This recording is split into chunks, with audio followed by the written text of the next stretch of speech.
Voice acting has been the bread and butter of the show for quite a while. Ever since our very first guest we ever had on the show with James Arnold Taylor, and ironically, like our third was like Jennifer Hale. Well, we've had a lot of voice actors on, and many of them have given advice and tips on how the industry works. And a lot of you who have helped with the show or so on want to do voice acting, have gone into careers of voice acting, or still want to learn. And this interview is for you.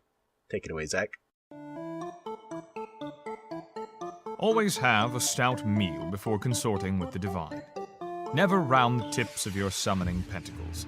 Make sure to blow out your ritual candles when your communion with the holy realms of fandom is complete.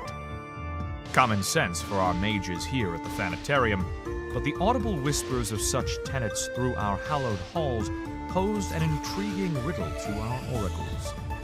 Until they realized something. These tidbits, well, they're sound advice. And that was all the clue we needed to know who was coming to visit. The writer of the famous title of that very name, Sound Advice, Dan Friedman.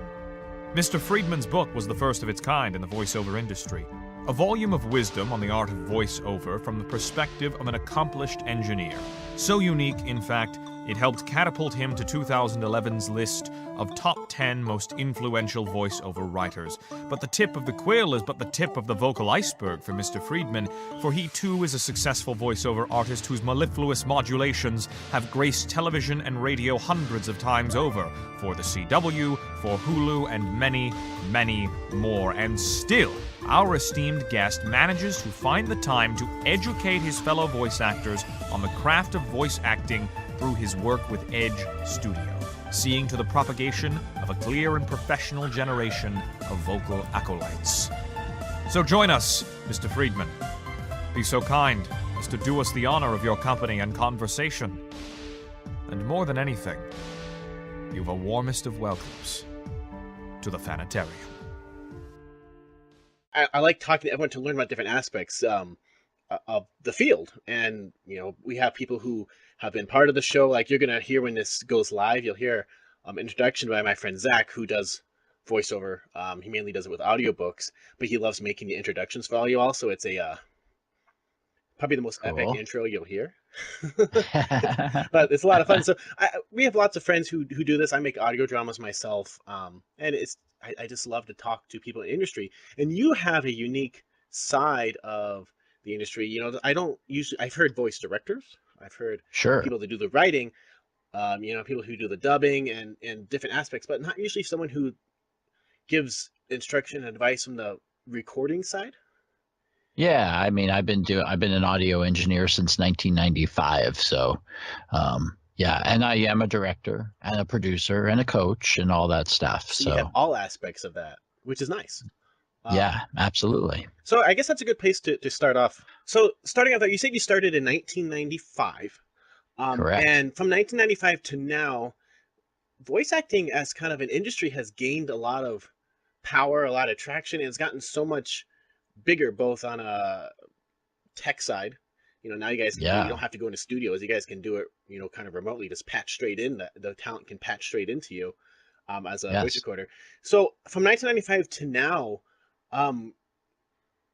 why don't you tell us like where you started in 1995 and sort of like the highlights of your journey till now, so that people can get a little overview of who you are in this industry it's much bigger now than it was in 95. Yeah, absolutely. Well, I didn't start in voiceover. And that's, you know, my passion originally was to work with music and originally work in live sound. So when I was, so in 1994, right before I kind of got into it, I was working with bands and I was doing photography and writing. My college majors had been journalism and hospitality and fine arts. I had 3 majors and went to 5 different universities. So I was kind of all in that, using all those skills to help bands. And then I got the offer to learn how to run live sound and do shows and live production, and I jumped at the chance. Just, was thrilled to have that opportunity. And I was working with bands that, I mean, were pretty popular at the time. Some of the bands that were coming through our club, one of them even had a #1 hit on Billboard. So I was getting pretty good at it after, several months of doing it. But I didn't feel confident that I really knew what I was doing, like the real nuts and bolts of it. I was kind of flying by the seat of my pants. So I ended up going to school for it in Chillicothe, Ohio, to the recording workshop, which turned out to be some of the best 5-6 weeks of my life. Certainly at the time, it was just amazing. And their recording school, they teach you how to twist the knobs and they tell you why you would do that. But then really, you take that knowledge and then you have to apply it. That's how you really learn how to do it, is basically listening over and over and over again and twisting the knobs and hearing how that changes things and things like that. But anyway, I was doing this in a live sound setting, and I did live sound for 10 years.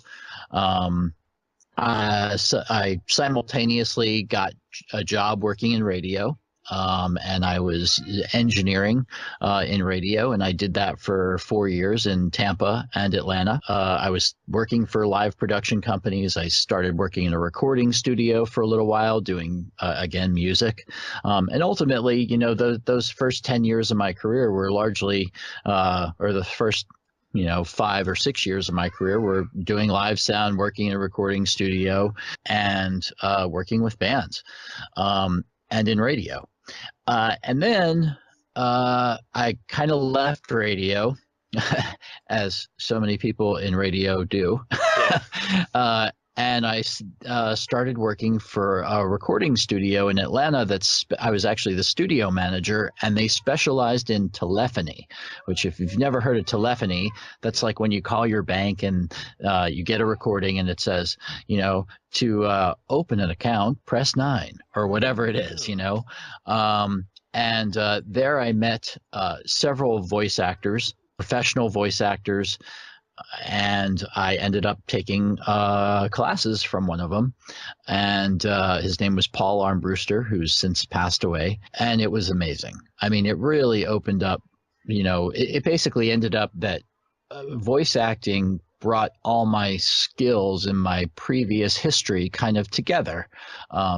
From a journalism side, it was working with scripts and knowing how to edit things and tighten things up that way. And of course, understanding copy and that sort of thing. From a hospitality side, was taking care of customers and making sure that, that they were happy, and understanding that this is a customer service business. And then from a fine arts side, I'm an artist. I mean, I've always been an artist, from, visually, photography, drawing, things like that, to applying that to basically what I call kind of the visual landscape of getting, of an audio picture or an audio production. I mean, it's a soundscape, and it's very visual. In addition, and you kind of, when you're listening and you apply that sense of hearing and you apply it to what I do as an audio engineer, you want to be enveloped into the scene, and you want to be able to close your eyes and visualize that you're there, and feel and see it. Based on what you hear. Yeah. You want to feel like you're in that space. So it really kind of tied everything together. I got out of live sound and kind of away from music, simply because I got married and had kids and stuff like that. So, that's a very hard life, to be on the road and things like that, where I initially thought I was, back when I started, what I thought I was going to be doing. And did this, and really found a passion for it. And that was kind of initially how it all went down. And speaking of kids, you might hear mine in the background because they're down here, but they're usually fairly quiet. If I lock the door, then the battering ram comes out, and then you hear them. I totally understand. My kids, since the time they were very small, they're teenagers now, but since they were very small, I actually used to have them in the back of my studio while I was working with voice actors and engineering sessions and directing them and things like that. And my kids would sit actually in the car seat in the back of the room. Wow. And they actually did do voiceover for a number of years. They kind of stopped when their voices changed, really. But yeah, it's I totally get it. Yeah, and you know what? One thing that's kind of ironic is you mentioned telephony, which is a term I'd heard before, but I didn't make a connection on what it was because yesterday I interviewed another voice actress, Naomi Mercer's her name, but she was talking about how one of the big aspects of voice acting that not everyone thinks about is there's a lot of jobs in. She didn't call it telephony, but she's like the people who like call doctors' offices and call dentist office, the one who like calls you for the appointment that says you have an appointment at 11 a.m. You know that, and Yeah. that's a lot of work that you can do, and it's consistent pay. And now, you know, I've finally connected the word that goes with that one. That's good. Yeah. So that's telephony, and the company that I worked for, we used to do that in like 30 different languages, which is kind of an editing nightmare. Yeah, But yeah, it's and now it's kind of crazy. I mean, I actually Siri, the very first Siri, yeah, is a good friend of mine, and she was one of the folks that I worked with back then, and I still I occasionally work with her. I see her more than I work with her now, and talk to her more than I actually work with her anymore. But that's Susan Bennett. yeah. She's fantastic and a lot of fun. Yeah, it's kind of interesting, 'cause, especially since I don't know the voice of Siri as much as I know like the voice of Cortana because my generation played Halo, and then suddenly that's the Right. voice of my phone, and it can sing to you when you tell it to sing, and it's well, that's odd, but it's interesting Mhm. seeing all these people before they were that, and now they're talking to you from your phone with the whenever you talk to them. Yeah, and it's really crazy. I mean, that technology, when I had first started on all this, I mean, that was really just coming out. Um, we weren't working on tape, but we were not too far from that. Like, I mean, really, when I was in recording school, that's what we were working on was tape. And it was only a few years later that we started working on computers regularly. And I mean, it's amazing. They used to record Susan in particular. I remember being in sessions with her where she would be reading words, and they didn't necessarily make sense. They would be words or phrases that didn't necessarily make sense, but they were going after the sounds. And not only that, but she also had on. I remember we had a big project, and some of this technology is really what probably led to the Siri stuff and beyond, where she had these basically sensors on her throat that were measuring the movement and vibration in her throat separate from her actual voice recording. It was crazy. And that's kind of what led to all this stuff, more things talking to you, basically. Awesome. And one thing that I find fascinating is you started in the 90s with audio, and now what you used to have giant soundboards for and lots of equipment, you can do just digitally on a computer with something like PreSonus, where you can just like, oh look, you can manipulate everything without the knobs, without the all the buttons that you used to have physically in front of you to do all the manipulation. That now is a lot Well, digital. that's kind of one of the most interesting things that we really seen change. Yeah, there was definitely a severe financial uh, restriction back then. Now, I mean, the financial restriction and the equipment is, I mean, it's really high quality stuff for very low cost.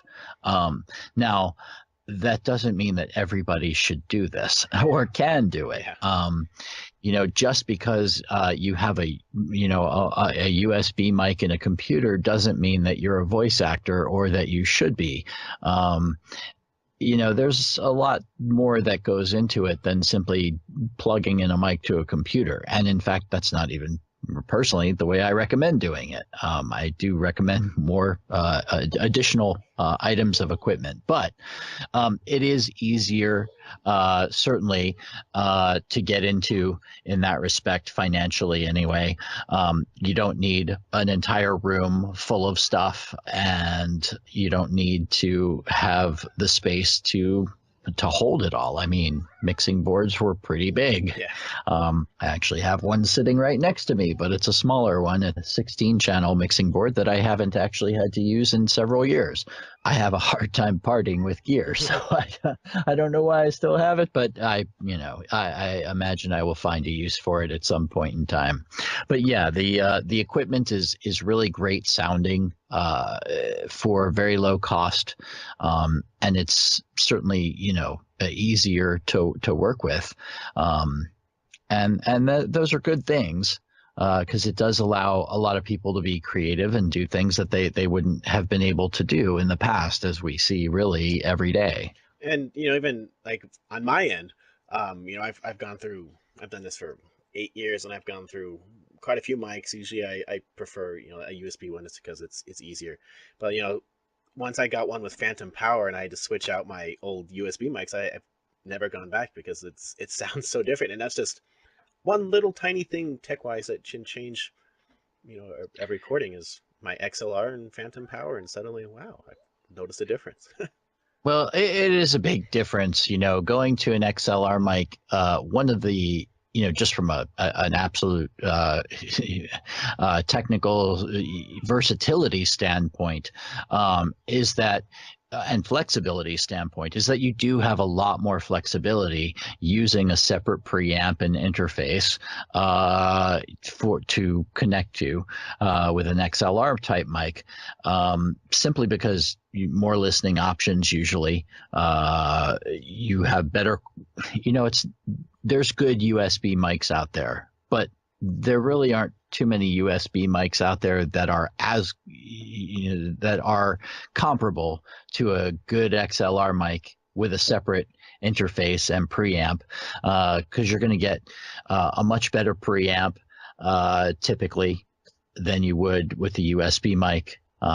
Better, it's just better. It just sounds better. I can hear the difference. Unless you want a Yeti, unless you have the money to afford a Yeti or something like that. Yeah, these XLRs are, well, they're cheaper too. Much cheaper. Yeah, well, USB mics are typically a little bit cheaper. It kind of depends. Like, I mean, of course, they run the gamut. I mean, I have a Yeti. I don't really use it.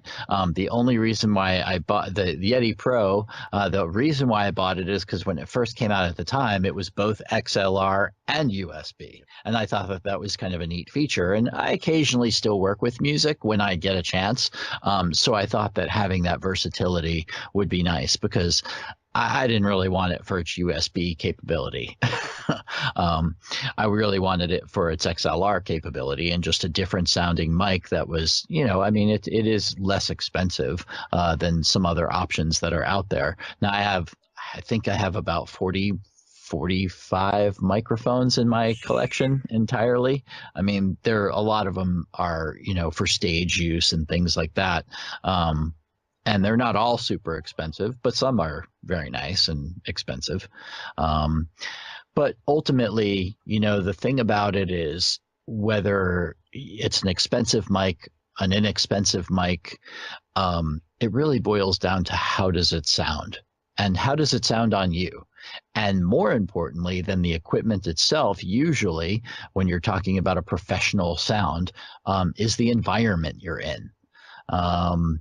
That's the one thing that people overlook a lot, is the environment that they're recording in. But that is really what separates the pros from the amateurs, because if the room and the space doesn't sound good, engineers, production people, we hear that, we know, and we can certainly tell the difference.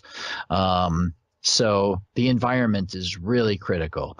If you have a great sounding environment, and you are a very proficient or experienced or skilled voice actor, you can get away with lesser quality equipment in general, because you know what you're doing, you know how to work the mic no matter what kind of mic it is. You can find kind of the sweet spot, and you can make it all work.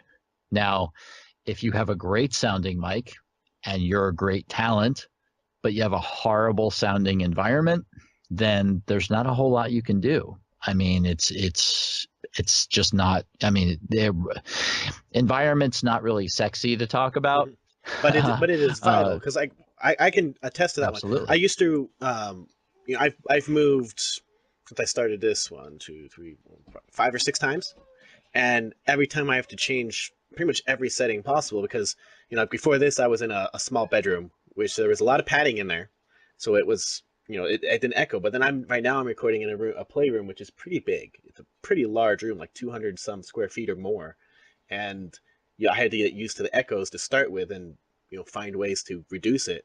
And that's just, and I'm not even like trying to make myself a professional voice actor or anything. I'm not trying to like limit all the sound, but every single room sounds differently, and it depends on what's on the wall, Oh it yeah, depends what's around you, and you have to get used right. to that sound. And every microphone will pick up the room differently around you.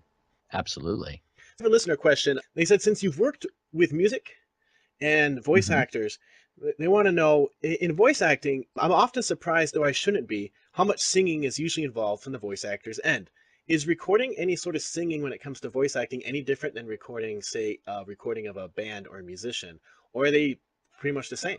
Well, it's pretty much the same. One of the things, ultimately, as far as the recording process goes, you always have to think of it in terms of what is your responsibility.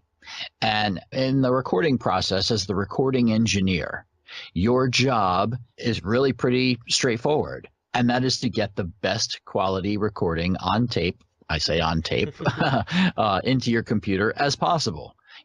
So regardless of what's going on elsewhere, or with any other aspect of the production, as the recording engineer, that is your job. So whether it's music, whether it's voiceover, whether it's anything else, as the recording engineer, your job is to get the best recording possible. So does that change what you do for a singer versus a voice actor? Not really. Singers have a little bit more flexibility in what microphones they might be able to use, because they are obviously typically a little bit louder depending on the parts and things like that. But really, if you're belting it out, then you have a little bit more flexibility in that you might be able to use a dynamic mic. Whereas in voice acting, we generally don't use dynamic mics. We use large diaphragm condensers, or like I use a Sennheiser 416 shotgun mic. So as a singer, you do have a little bit more flexibility in that respect. But other than that, I mean, the object or the goal is really the same, and that's to get the best possible recording that you can get. So this same listener wants to know, as a sound engineer, a person who does the recording and sometimes the directing, what is the most annoying instruction from a boss that you tend to get? My guess is it is just fix it in post. That's definitely one of them. I've had some interesting. I've had some interesting directions over the years, that's for sure. One of the things when you're dealing with clients who don't really do this and don't really understand it per se, is that they don't often know how to speak the language of the voice actor. And they know what they want, but they don't always know how to give that instruction.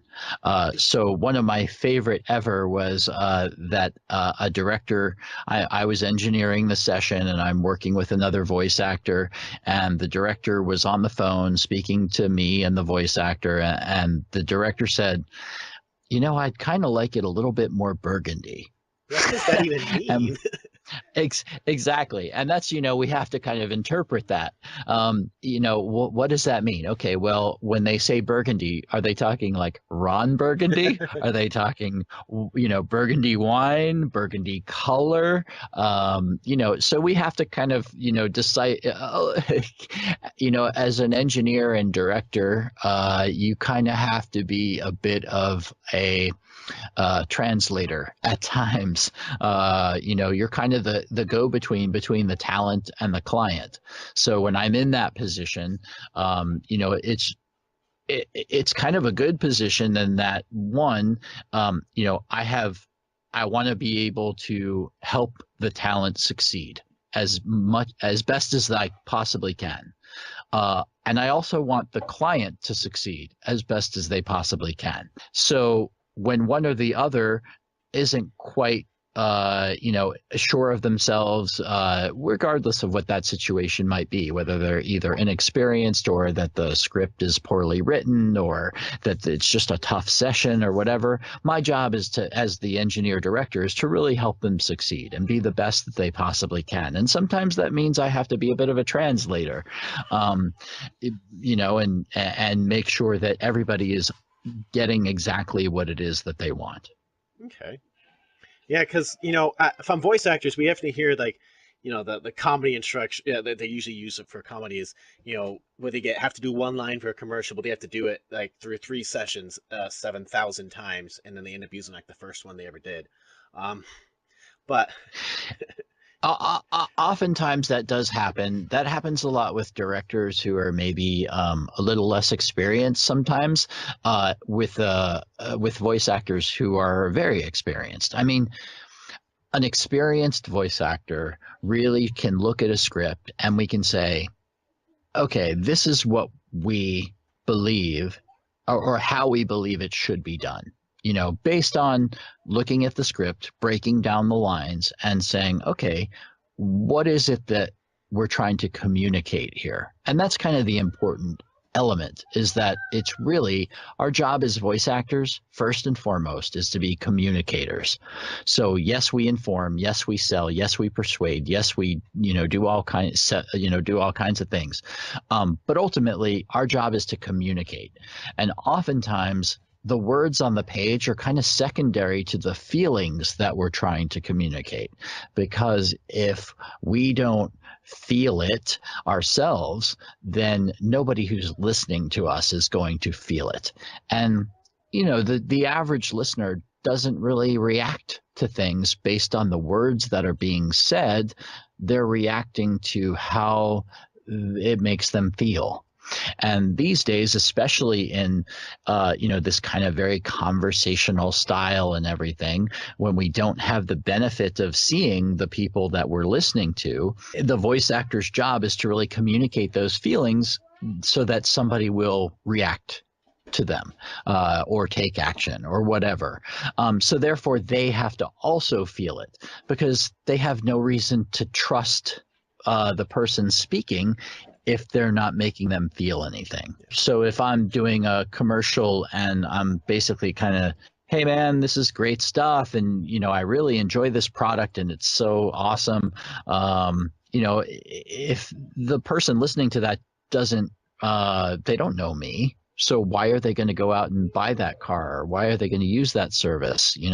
Well, they're going to do it because I feel something for it and I believe it so strongly that I'm communicating those feelings. And then the listener will go, wow, that person, speaking, I trust them because they feel so strongly about that, and I get that. And of course, all of this it's not conscious, it's kind of, it's all going on unconsciously or subconsciously. But nonetheless, I mean, that's really what it's about, is kind of communicating those feelings. I always say it's not really the words on the page, it's the underlying message. Okay. One thing I wonder then is, you've talked about how your on your website, especially how your experience as a sound engineer gives you a unique perspective for helping people with voiceover. And I imagine when you're a voiceover director, what sort of instructions do you try to give or make sure that the voice actor has coming from a sound engineer's perspective versus just a voice director first perspective? Sure. Well, again, different hats. Again, as the recording engineer, my job is to get the best possible recording possible. So that often means making sure that their mic technique is good, making sure that they're in the right spot on the microphone, making sure that all their consonants and things are coming out clearly. It's kind of the technical things, making sure that the client's names are heard, making sure that all the words are there on the script, because the engineer, we're always kind of reading along as the talent is doing their thing to make sure that we've got all the words and that all the parts will be there when we go to mix the spot or do the final production, which is another hat. So from the recording engineer standpoint, that's the kind of thing I'm looking for, or listening for, I should say. That all the words are there, all the parts of the words are there, consonants, vowels, that their position on the mic is good, that their tonal performance, especially on a long session, that it remains the same, consistent from the beginning to the end. As far as overall quality, obviously there might be tonal shifts that go along, or emotional shifts that go that happen along the way, but ultimately that there's going to be cohesion in the overall piece as needed, which is different from like the mix engineer. The mix engineer, when you put on that hat, then you're really putting the pieces together and taking the best takes and putting those in there, along with this, doing the sound design, music, sound effects, that sort of thing. That's the creative part. That's the most fun part. So how many times do you get to, since you know how to do a lot of the different jobs, do you get to wear multiple hats at the same time to either save money or save time and energy, or whatever? Well, I mean, I do kind of it all in a way. I mean, I'm often the voice actor. Sometimes I'm editing other voice actors or working with other voice actors. I love sound design and doing the production side of things. So some of my clients actually, I do their radio spots. I do the full production on their radio spots in addition to doing the voice. So, kind of just depends on the project. I actually recorded a jingle here just last month. So guitar player came in and it was just a little acoustic thing. We recorded a jingle. Then I did the voice part and then edited it all together and did the final mix and sent it to the client. And the check is in the mail as of yesterday. So it's all good. Nice. Yeah. So I get to do it all. I love it. So I'm curious because when I do audio dramas or when I've talked to some people who do like big audio projects, how often do you get to work on a big audio project and ultimately have to stick your voice in there to fill a hole that either wasn't filled or you realized later on that should probably be filled to enhance, because a lot of commercials or heck, film has so many voice actors in the background just filling in all those noises that Foley's can't do. How often do you see yourself sticking yourself in something that you weren't originally intended to be into but needed to make the project better? I don't have to do too much of that anymore.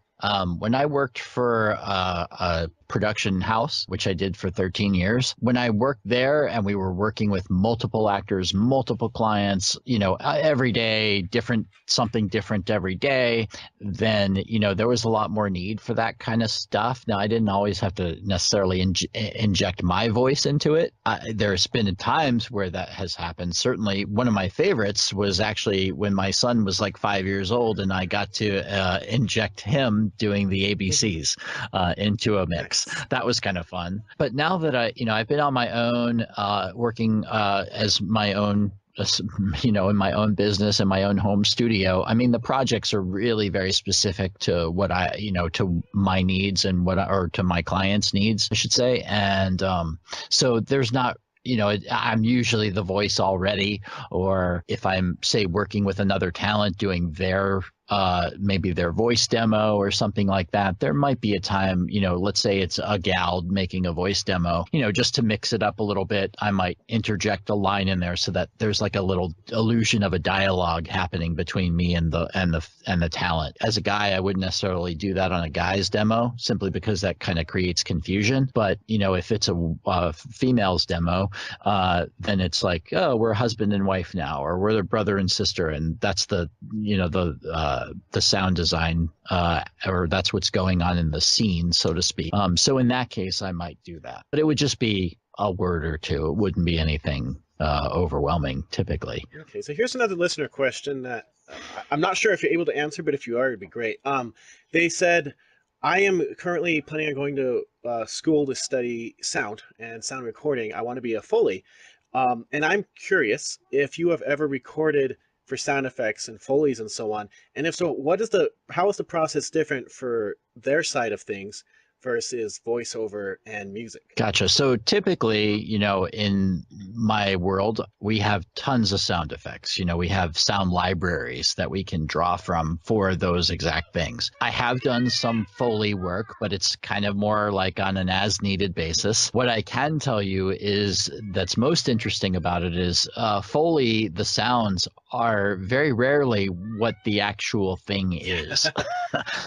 Horse hooves, for instance, galloping Coconuts. might be wood blocks or coconuts or yeah, exactly.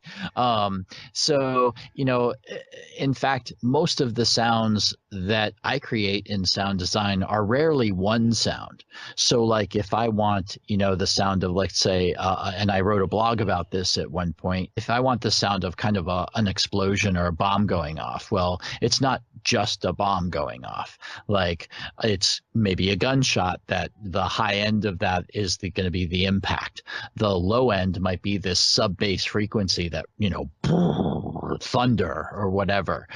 So it's usually, often many sounds combined to create that one sound because, a single sound in an audio production can kind of fall flat or boring if it's, kind of buried in all this other stuff. So you kind of want to build it up and make it bigger. It's rarely just the one sound of the thing that it actually, that you think it is. It's usually a combination of sounds. And I'm assuming on the technical side, you have microphones placed in very different locations with very different gain settings than you would for a voice because you need to pick up very minute noises, but at the same time not be blown out.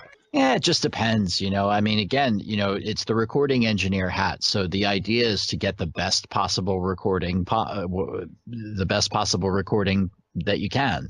So that certainly is determined when you're positioning the mic and all of that. It's not like you just throw a mic up and record it. I mean, that doesn't really, it won't necessarily work out that well that way.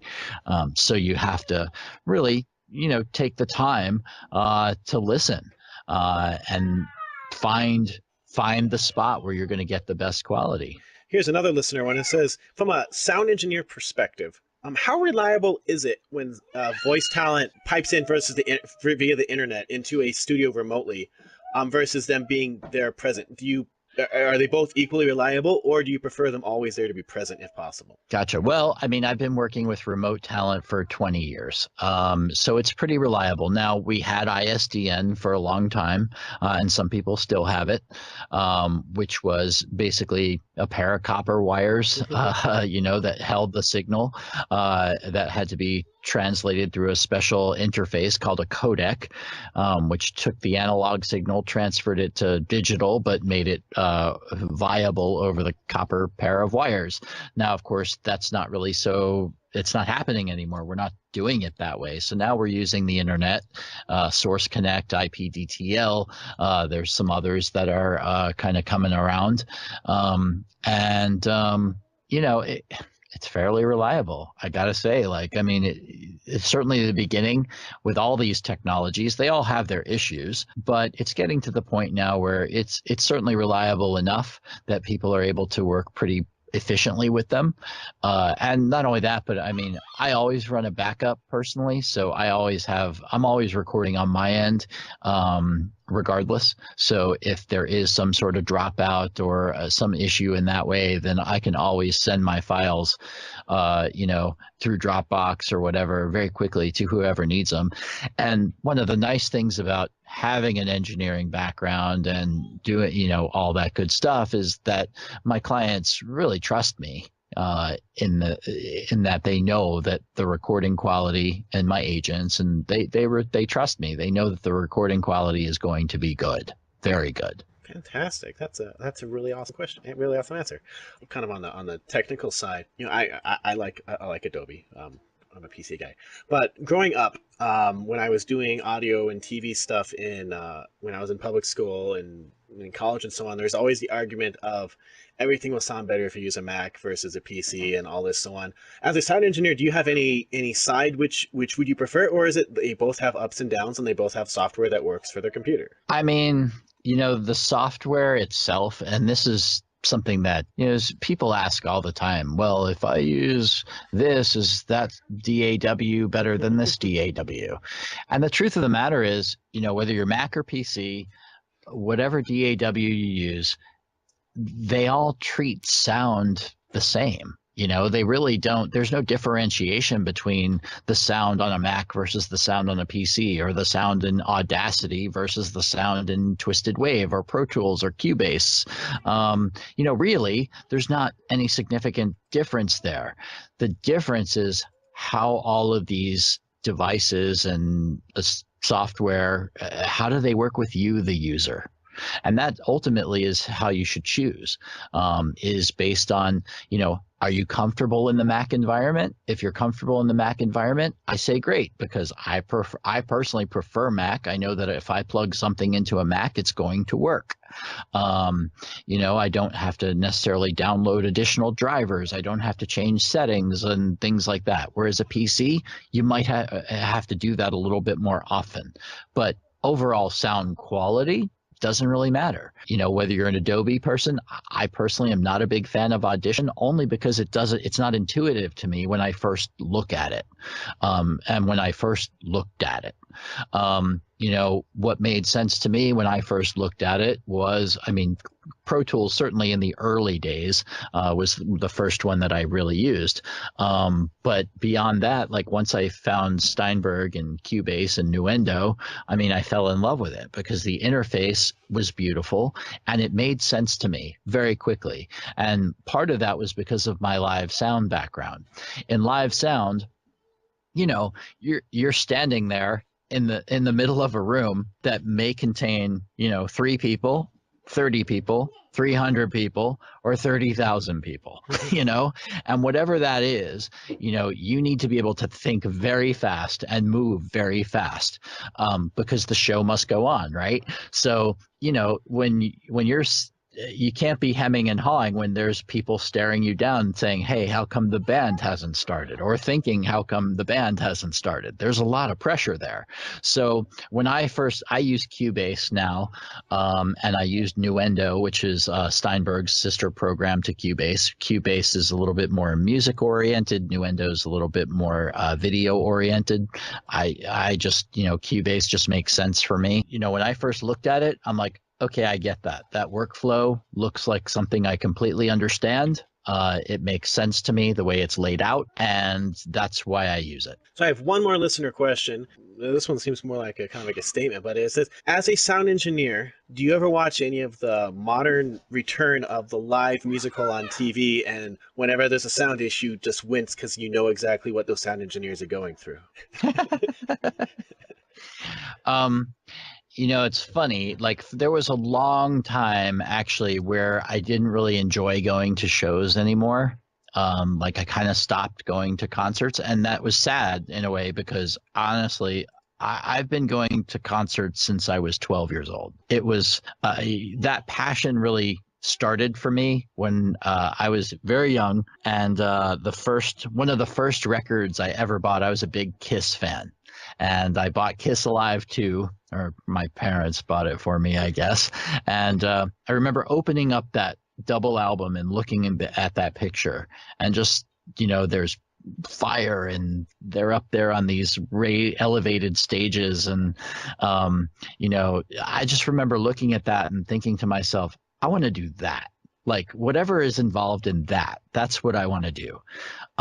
And I wasn't a musician. Like, I'm probably more of a musician now in a lot of ways than I, ever had hoped to be then. But I didn't have the patience to practice guitar and to get good at it. Like, I mean, I play a little of this and a little of that, but very little. Just enough to, maybe I don't know, enough to maybe fix a mistake here or there or something. But I don't consider myself a player by any stretch of the imagination, because really at the time that I had the opportunity to learn music, I was really focused on this and learning to be an engineer. Anyway, that was my passion.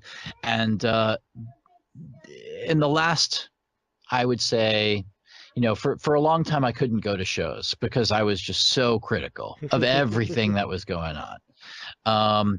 And now, of course, I hear stuff that does make me cringe a little bit. The nice thing is, most of the stuff that we're hearing on TV, and the radio, even most of the stuff is the national stuff and whatnot. That's all good. It's all pretty high quality stuff.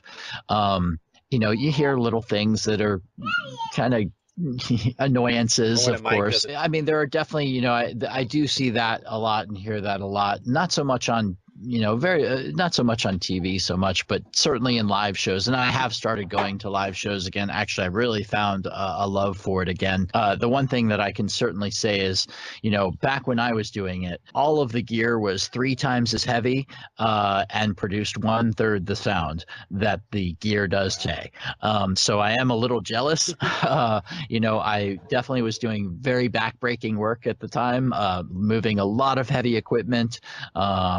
And it didn't produce nearly the amount of sound that the equipment does today. And I kind of laugh a little bit. I laugh only because I probably can't cry about it, but I see these guys out there and all they have is one mixing board, and it's not even very big in size, and it sounds amazing, and I just think, yeah, what I had to carry and move all back in my day.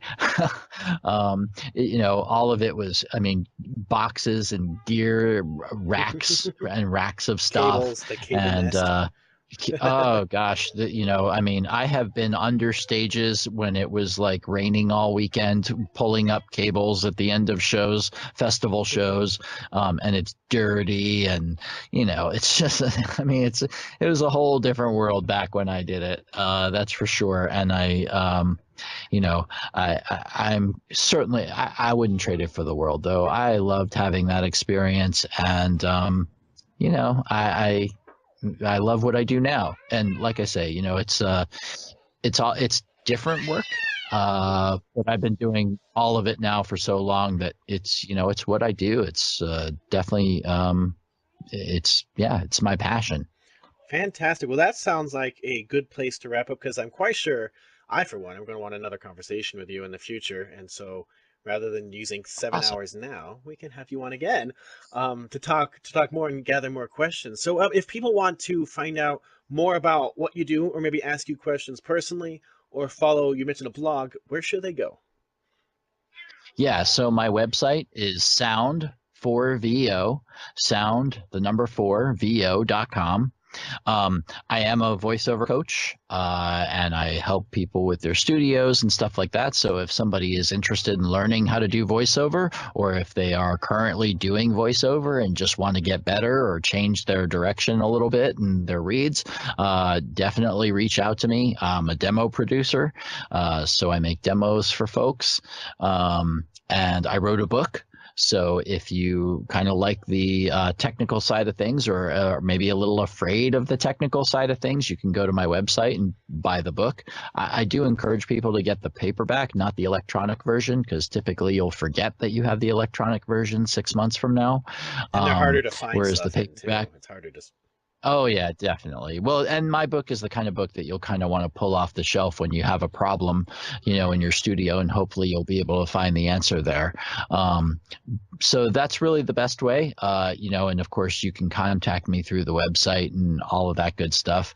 And, I'd love to hear from your listeners, and, hope I can help them out in some And that way. book, for those who wonder, is called Sound Advice: Voiceover from an Audio Engineer's Perspective. I do see it on Amazon. Yes. Paperback is available on Amazon as well. I'm assuming, I don't know if that's where your link goes to, but I do see it here. So Yeah, it's on Amazon, but I'd get it directly through my that's website. probably easier. Actually, it's a little easier. Plus, the blog is there too. So, if you're reading any of the blog posts, I mean, I've been blogging. I haven't really, honestly, I haven't done so much in the last year or so.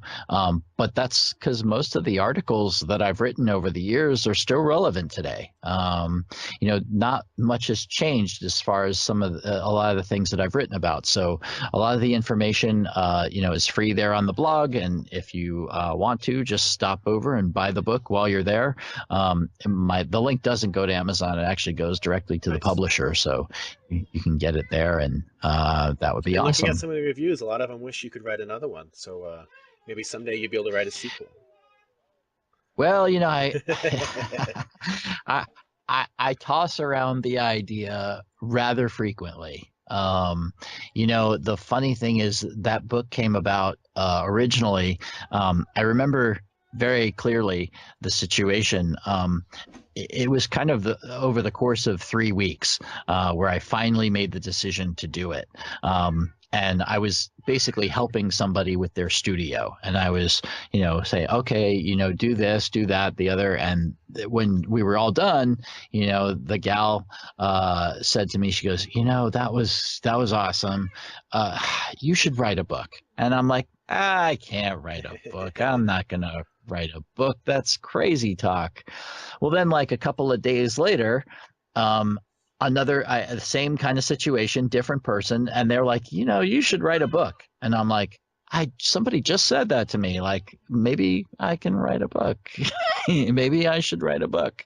And then the final kicker was that there was a talent in a session with me who really made me angry. They just did some things that, were not cool. And they were kind of being a little bit of a diva. I'm just like thinking to myself, I'm going to write that book. And I'm going to, because it's a lot about etiquette in the studio in addition to the technical side of things. So that is actually the final straw. And then I wrote the book. And after that day, it took, I think, 1.5 years till, for me to write it and get it all together. I did all the pictures and stuff in it too. So, it's that's how that came about. And I might do it again. We'll see. I don't know. I've been kicking around the idea a little bit. I certainly have a lot of material, plenty of blog material that could go into a book, in addition to other things. So we'll see. Well, I look forward to hearing what you're doing next, and I look forward to talking to you again in the not so distant future. Thank you so much for your time. And of course, everyone, that's Dan Friedman, and you can get his book from his website. So he'll send it straight to you, and preferably hard copy, not digital. But thank you so much for your time, and I will send this to you as soon as it is live. Oh man, this was great. Thank you so much. I really appreciate it. It was a lot of fun. And I wish everybody out there